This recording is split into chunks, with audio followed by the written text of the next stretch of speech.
আমি রাজশাহীতে যাচ্ছিলাম পড়ালেখা করার জন্য। আমি একজন সুন্দরী মেয়ে। আমি যে গাড়িতে উঠেছিলাম সেই গাড়ির ড্রাইভার আমাকে ভুল রাস্তায় নিয়ে একটা বিশাল জঙ্গলের ভিতর একটা বড় বাড়িতে নিয়ে গেলেন। আর সেখানে নিয়ে লোকটি আমার সাথে জোর করে। বাকিটা গল্পতে শোনাচ্ছি। গ্রামের বাইরে এই প্রথম কোথাও পা রাখলাম, এক অচেনা অজানা স্বপ্নের সন্ধানে। কোনোদিন এর আগে কোথাও যায়নি। আমাদের গ্রাম ছেড়ে, একমাত্র বড় দিদির শ্বশুর বাড়ি ছাড়া। আমরা দুই বোন, বড় দিদি মণি আর আমি সোনি। বেশ সাজানো গুছানো আমাদের সংসার, কোনো ঝুট ঝামেলা নেই। সরকারি চাকরি করেন বাবা, রিটায়ার হতে এখনো অনেক দিন বাকি। মা একটা এনজিওতে চাকরি করে। কোনো রকম অশান্তি নেই আমাদের পারিবারিক জীবনে। বড় দিদি বেশ সুখী, জামাইবাবু মানে দিদির স্বামী একজন বড় সেনাবাহিনীর অফিসার। একই শহরে বাড়ি এবং কাজও করে ওই একই শহরে। ওদের সংসারটাও বেশ সুখের, কোনো রকম ঝামেলা নেই। দিদি গ্র্যাজুয়েশন পাশ করার পর আর পড়তে পারেনি। কারণ জামাইবাবু প্রতি বছর একবার না একবার বদলি হয়ে অন্য শহরে পোস্টিং হয়। তাই বড় দিদি আর কম পড়াটা শেষ করতে পারেননি। বড় দিদির অনেক শখ ছিল একজন ভালো ম্যাজিস্ট্রেট হওয়ার। আমি সবে মাত্র গ্রামের কলেজ থেকে এইচএসসি পাশ করেছি। আর পাশাপাশি সিআইডি অফিসারে চাকরি করছি। আমার শখ বড় দিদির মতো ম্যাজিস্ট্রেট হওয়া। আর তাই রাজশাহী বিশ্ববিদ্যালয় ভর্তি হওয়ার সুযোগ পেলাম। তাই রাজশাহীতে প্রথমবারের মতো গ্রাম ছাড়ছি। মা একটু মন খারাপ করেছিল, কিন্তু উচ্চশিক্ষার কথা চিন্তা করে আর কিছু বলেন নাই। বাবা সব সময় আমাকে সাপোর্ট দিত। তাই আমার তেমন একটা অসুবিধা হয় নাই রাজশাহী যেতে। তাছাড়া জামাইবাবু হলেন অফিসার, আগে থেকেই রাজশাহীতে সবকিছু ঠিকঠাক করে রেখেছেন। যদিও রাজশাহীতে প্রথম মামার বাড়িতে উঠার কথা ছিল, কিন্তু পরে সেটা আর হয়ে ওঠেনি, কারণ জামাইবাবুর এক কাছের ছেলে বন্ধু ছিলেন সরকারি দলের ছাত্রনেতা। তাই আমার হোস্টেল পেতে খুব একটা অসুবিধা হয় নাই। তাই মামার বাড়িতে না উঠে সোজা হোস্টেল এগিয়ে উঠব। এমনিতে মামার সঙ্গে মার আবার খুব একটা ভালো সম্পর্ক নাই। কারণ আমার বাবা ছিলেন একজন গরিব ঘরের ছেলে। কেন আমার মা আমার বাবাকে বিয়ে করলেন, অনেকটা বাংলা সিনেমার মতো। গরিব হলে যত দোষ হয় আর কি। যথাসময়ে বাড়ি থেকে রওনা দিলাম বাস টার্মিনাল এর উদ্দেশ্যে। মাকে এবং বাবাকে পা ধরে নমস্কার করে দিদির সঙ্গে একটু কথা বলে জামাইবাবু আমাকে বাস টার্মিনালে নামিয়ে দিয়ে উনি চলে গেলেন একটা জরুরি কাজের উদ্দেশ্যে। বাস ছাড়ল ঠিক রাত 12টা, তাই 30 মিনিটে রাজশাহীর আগের স্টেশনে গিয়ে বাসটা থাম। পরের দিন সকাল 10টার সময় আমি ভুল করে রাজবাটি নামতে গিয়ে শক্তিগড় নামে একটা জায়গাতে নেমে পড়েছিলাম। কারণ শক্তিগড় নামটা আগেও শোনা ছিল। গ্রামে অনেকের মুখে শক্তিগড়ের বিখ্যাতর কথা বহুবার শুনেছি। আর তাই কন্ডাক্টর শক্তিগড় শক্তিগড় ডাক মারতেই দুম করে বাস থেকে নেমে পড়লাম। আর সেখানটাতেই আমি আমার জীবনের সবচেয়ে ভুলটা করেছিলাম। আমি ঠিক বুঝতে পারছিলাম না কি করব, সঙ্গে বিশাল 2টা লাগেজ, মোবাইল ফোনের ব্যাটারিও শেষ। কাউকে যে ফোন করে সাহায্য চাইব সেই উপায়টুকুও নেই। এদিকে সময়ও গড়িয়ে পার হয়ে প্রায় দুপুর 2টা বেজে গেল। আমি কি করব ঠিক বুঝে উঠতে পারছিলাম না। আমাকে এভাবে রাস্তার পাশে বিশাল 2 লাগেজ নিয়ে দাঁড়িয়ে থাকতে দেখে এক লম্বা মতো সুশ্রী যুবক এসে সাহায্য করতে চাইল। প্রথম প্রথম একটু অন্যরকম মনে হলেও আমি রাজি হলাম উনার সাহায্য নিতে। আমি উনাকে সব খুলে বললাম। উনি সব শুনে আমাকে বললেন যে একটু অপেক্ষা করতে, উনি গাড়িটা নিয়ে আসছেন। উনি যথাসময়ে গাড়ি নিয়ে এলেন। আমার ভারী লাগেজ 2টা উনার গাড়ির পিছনে রাখলেন। পরে উনি আমাকে জিজ্ঞাসা করলেন সামনে বসতে চাই নাকি পিছনে। উনার এত ভালো ব্যবহার দেখে আমি ঠিক করলাম উনার সঙ্গে সামনে গিয়ে বসার। আমি বসলাম। পরে উনি গাড়ি স্টার্ট দিয়ে গাড়ি চালাতে শুরু করলেন। আমি যেহেতু রাজশাহী শহর চিনি না, তাই কিছু বলতে পারছি না কোথায় আমাকে নিয়ে উনি গাড়ি চালাচ্ছেন। বেশ কিছুক্ষণ পরে আমি উনাকে জিজ্ঞাসা করলাম, রাজশাহী ইউনিভার্সিটি কত দূরে? উনি আমার দিকে তাকিয়ে উত্তর দিলেন, এই তো আর মাত্র 10 মিনিট। আমি উনার কথা বিশ্বাস করলাম। ঠিক এর 10 মিনিট পরে একটা বিশাল বাড়ির সামনে গাড়িটা দাঁড় করিয়ে উনি আমাকে বলেন যে গাড়িটা আর যাবে না, একটু ঠিক করতে হবে। আমি যেন গাড়ি থেকে নেমে ওই বাড়ির ভিতর গিয়ে বসি। ঠিক কি করব বুঝতে পারছিলাম না। তখন আমার বেশ খারাপ লাগছিল। কেন এই ভুলটা করতে গেলাম একটা অজানা অচেনা পুরুষ মানুষের সঙ্গে। সে যাই হোক, আমি গাড়ি থেকে নেমে সোজা উনার সঙ্গে আমি উনার বাড়িতে গেলাম। উনি 10 মিনিট পরে এসে আমাকে জিজ্ঞাসা করলেন, আমি কিছু খাব কি না? আমি উনাকে বিনীতভাবে উত্তর দিলাম না, কারণ আমি একটু একটু ভয় পেতে শুরু করেছিলাম। উনি তখন দরজাটা বন্ধ করে দিলেন আর আমার দিকে আস্তে আস্তে এগিয়ে আসলেন। আমি কোনো রকম উনাকে জিজ্ঞাসা করলাম। আমি ওনাকে জিজ্ঞেস করলাম, আপনি দরজা বন্ধ করলেন কেন? উনি কোনো রকম অভিনয় না করে সোজা আমাকে বলেন, আমার তোমার সাথে অনেক কথা আছে, অনেক প্রয়োজন আছে। আমি আপনাকে চিনি না, জানি না। আপনি আমার সাথে কি কথা বলবেন? আর আপনি আমাকে এখানে কেন নিয়ে আসলেন? উনি বললেন, একটু পর বুঝতে পারবে আমি তোমাকে কেন এখানে নিয়ে আসলাম। আমি কোনো কুল কিনারা না দেখে ভয়ের অভিনয় করে কাঁদতে শুরু করে দিলাম। তখন উনি আমার কাছে এসে বলেন যে ভয় পাবার কিছু নাই। আমি এমন কিছু করব না যাতে তোমার ভয় হয়। আর আজ যদি তুমি আমার কথা না রাখো, তাহলে তুমি এখান থেকে যেতে পারবে না। আমি তার মুখে এই কথা শুনে আশ্চর্য হলাম। আর আমি কান্নার অভিনয় শুরু করে দিলাম। আমাকে তিনি বললেন, এই তুমি এভাবে কান্না করছো কেন? আমার একটা ছোট্ট কথা রাখো। আমি সকালে তোমাকে রাজশাহীতে পেছে দিব। আর যদি তুমি আমার কথা না রাখো তাহলে তোমার অনেক বিপদ হবে। আমি বললাম, আপনার কি কথা? উনি বললেন, তোমার বিয়ে হয়েছে। আমি বললাম, না। আমার বিয়ে কথা আপনি জিজ্ঞেস করলেন কেন? উনি বললেন, তোমার যদি বিয়ে হতো তাহলে তোমার স্বামীর সাথে কি করতে? আমি তার কথা শুনে বললাম, কি আর করতাম? আপনিই বলুন।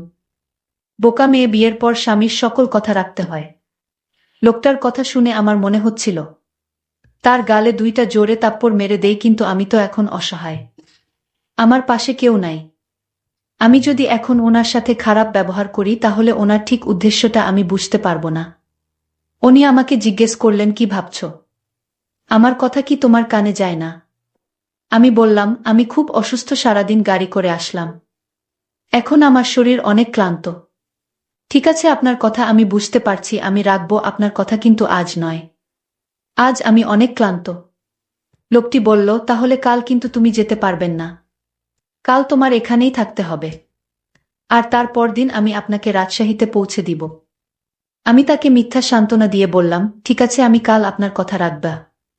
আমার মনে মনে প্ল্যান তৈরি হলো, কাল যে করে হোক এখান থেকে পালাতে হবে। আল্লাহ আল্লাহ করে আজ রাতটা শেষ হোক। উনি তখন আমাকে কিছু খাবার এনে দিলেন। আমি বললাম, আমি খাবো না। উনি বললেন, আপনার শরীর অনেক ক্লান্ত, কিছু না খেয়ে ঘুমালে শরীর আরো দুর্বল হয়ে পড়বে। আমারও পেটে অনেক ক্ষুধা লেগেছিল, আর তাই রুটির সাথে তরকারি দিয়ে খেয়ে নিলাম। উনি পাশের রুমে গিয়ে শুয়ে পড়লেন আর আমাকে বললেন, আপনার কোনো কিছুর প্রয়োজন হলে আমায় ডাক দিবেন। আমি মাথা নেড়ে সম্মতি দিলাম। তারপর সকাল হলো। আমি ভাবতে থাকলাম কি করে এখান থেকে পালানো যায়। আমি কিভাবে ধোঁকা দিয়ে পালানো যায় সেই চিন্তায় মগ্ন। সকালে লোকটি আমার রুমে এসে বলল, এই মেয়ে, দৌড় ফ্রেশ হয়ে খেয়ে নাও। আমি তাকে জিজ্ঞেস করলাম, আপনার বাড়িতে আর কে কে থাকে? লোকটি বলল, এটা জানার তোমার দরকার নেই। আমি বললাম, ঠিক আছে, আপনি বাহিরে যান, আমি ফ্রেশ হয়ে খেয়ে নিচ্ছি। লোকটি তখন তার রুমে চলে গেলেন। চলে যেতেই আমি ফ্রেশ হয়ে নিজের লাগেজগুলোর ভিতরে কিছু টাকা ছিল, টাকাগুলো নিয়ে নিলাম। তারপর আমি ধীরে ধীরে ঘর থেকে বাহির হলাম। আস্তে আস্তে হাঁটা শুরু করলাম। তারপর আমি দৌড় দিলাম। আমি ভয়ে ভয়ে এখান থেকে পালানোর চেষ্টা করলাম। আমি কিছুক্ষণ যাওয়ার পর আমি কোনো রাস্তা খুঁজে পাচ্ছি না। আমি সামনে গিয়ে দেখলাম বিশাল বড় একটা গেট, আর সেই গেট বাহির থেকে তালা লাগানো।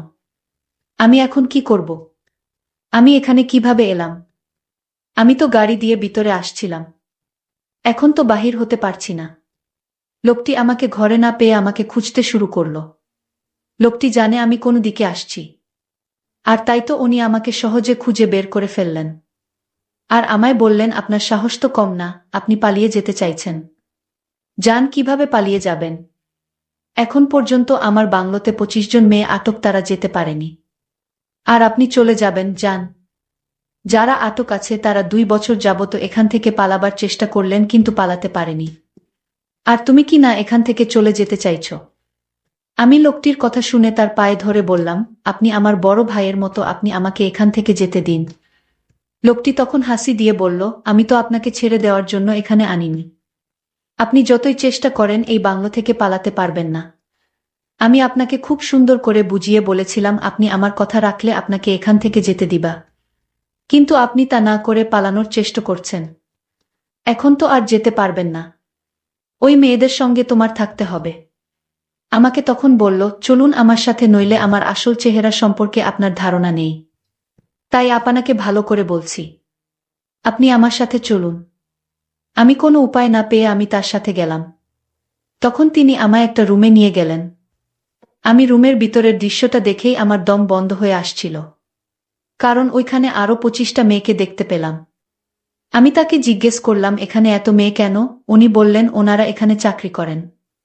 আমি বললাম, এখানে আবার কিসের চাকরি? আপনি সত্যি করে বলেন, ওদেরকে কেন আপনি আটকিয়ে রাখছেন, এখান থেকে যেতে দিচ্ছেন না? লোকটি তখন আমাকে ভয় দেখিয়ে বলল, একদম চুপ, সেই জবাব কি তোকে দিতে হবে? তুই নিজের চিন্তা কর, আজ তোর কি হবে সেটা নিয়ে ভাব। আজ তুই বুঝতে পারবি ওনারা এখানে কেন থাকেন। মেয়েগুলো আমাকে দেখে কান্না করতে শুরু করলো। মেয়েগুলো আমার দিকে তাকিয়ে বলল, আজ আমাদের যে অবস্থা দেখছো তোমারও ঠিক এমন অবস্থা হবে। আমি মেয়েদেরকে জিজ্ঞেস করলাম, তোমাদের সাথে কি হয়েছিল? তারা বলল, আজ রাতে বুঝতে পারবেন কি হয়েছিল। তাদের কথা শুনে মনে হচ্ছে তারা ওদের ভয়ে এখানে রয়ে গেছে। আমি মনে মনে চিন্তা করলাম, আজ রাতে কি ঘটবে আমার সাথে আল্লাহ জানে। আমার তো খুব ভয় হচ্ছে তাদের মুখের কথা শুনে। আমি তো এখান থেকে পালাতেও পারবা না। মনে মনে ভীষণ চিন্তা হচ্ছিল। সন্ধ্যা ঘনিয়ে আসছে। আমার মনের ভিতর ভয় বেড়ে চলেছে। আমি কেন গাড়ি থেকে নামতে গেলাম? আজ যদি আমি গাড়ি থেকে না নামতাম, তাহলে হয়তো আজ এমন বিপদে পড়তে হতো না। নিজের একটা ভুলের জন্য আজ আমার এমন পরিস্থিতি। আমি এসব চিন্তা করছিলাম। হঠাৎ দেখলাম লোকটি আমার পিছনে দাঁড়ানো। আমাকে বললেন, আমি তোমাকে ছেড়ে দিব। তবে আমার একটা কথা ছিল, যদি আমার কথা যথাযথভাবে পালন করো তাহলে তাদের মতো তোমার অবস্থা হবে না। আমি বুঝেছিলাম লোকটা আমার সাথে মিথ্যা কথা বলছে। আমি অসহায় অভিনয় করে বললাম, সত্যি আমাকে এখান থেকে যেতে দিবেন? যদি আমাকে ছেড়ে দেন, তাহলে আপনার প্রতি আমি সারা জীবন কৃতজ্ঞ থাকিব। লোকটি বলল, এখন রুমে আসো। আমি রুমে যেতেই লোকটি দরজাটা বন্ধ করে দিল। আমি বললাম, দরজা বন্ধ করলেন কেন? লোকটি বলল, রাতে কি কেউ দরজা খুলে রেখে ঘুমায় নাকি? চোর এসে ঘরের জিনিসপত্র সব নিয়ে যাবে। আমি বললাম, তাহলে আপনি রুম থেকে বের হন। উনি বলল, আমি তো রুম থেকে বের হওয়ার জন্য রুমে আসিনি। আমি লোকটিকে বললাম, আপনি আমায় দয়া করুন, আপনি এখনই রুম থেকে বের হন। লোকটি তখন আমায় বলল, আর একটা কথা বলবি না, একদম চুপচাপ থাকবি। আর আমি এখন যা বলবো তা পালন করবি। আমি লোকটিকে ধমক দিয়ে বললাম, এই তুই আমায় চিনিস? আমি কে? লোকটি বলল, তোকে চিনে আমার দরকার নাই। আমি এখন যা বলবো তা যদি না শুনিস তাহলে এখনই বুঝতে পারবি তোর কি অবস্থা হবে। আমি লোকটি বললাম, শয়তান, তোর চিন্তা কর, তোর অবস্থা এখন কি হবে। আমি আমার পকেট থেকে আমার কার্ডটি বের করে দেখালাম। সে আমার কার্ড দেখে চমকে উঠল। তুই হয়তো চিনিস না আমি কে। আমার পরিচয়, আমি একজন সিআইডি অফিসার। আমি এতদিন এখানে যা করেছি, গাড়ি থেকে শুরু করে এই পর্যন্ত, সব আমার অভিনয়। আমি তোর আসল রহস্য খুঁজে বের করার জন্য তোর সাথে নাটক করেছি। লোকটি আমার কথা শুনে বলল, আম্মা, আমায় মাফ করে দেন। আমার কোনো দোষ নেই। ওই রুমে যে মেয়েগুলো বন্দি দেখলেন তা আমি করিনি। আমার বস করেছে। সে প্রতি মাসে মেয়েদের পাচার করে। আমি লোকটিকে বললাম, তোর বসকে আসতে বল। লোকটি তার বসকে আসতে বলল। তার বস আসতে তাকে আমি হাতকড়া পরিয়ে জেলে নিয়ে গেলাম। আর বন্দি মেয়েদেরকে তাদের বাবা মায়ের কাছে যেতে দিলাম। বন্ধুরা, আজকের গল্পটি কেমন লাগলো তা অবশ্যই কমেন্ট করে জানাবেন। আর হ্যাঁ বন্ধুরা, এরকম নতুন নতুন গল্প পেতে আমার চ্যানেলটিকে সাবস্ক্রাইব করে পাশে থাকবেন। ধন্যবাদ।